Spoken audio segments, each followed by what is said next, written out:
Tinggi Ilmu Tarbiyah Al-Wasliyah Kabupaten Aceh Tengah. Dasar pelantikan ini keluarnya surat keputusan.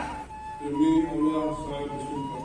Demi Allah saya bersumpah Bahwa saya akan memenuhi kewajiban saya selaku Ketua Stip Al-Wasliyah. Saya Bupati Ketua selaku Dewan Pembina Al-Jamiatul Wasliyah Aceh Tengah dengan resmi melantik sebagai jabatan Ketua Sekolah Tinggi Ilmu Tarbiyah Al-Wasliyah Aceh Tengah. Akibat wabahnya virus corona hingga kini sudah meluluh lantakkan hampir seluruh sektor ekonomi masyarakat. Menurut data BPS, ada beberapa sektor yang terdampak COVID-19 yang cukup dahsyat. Di antaranya pariwisata, akomodasi dan makan minum, transportasi, dan pergudangan. Oleh karena itu, gara-gara stunting kita tinggi, kita terus menjadi garda terdepan.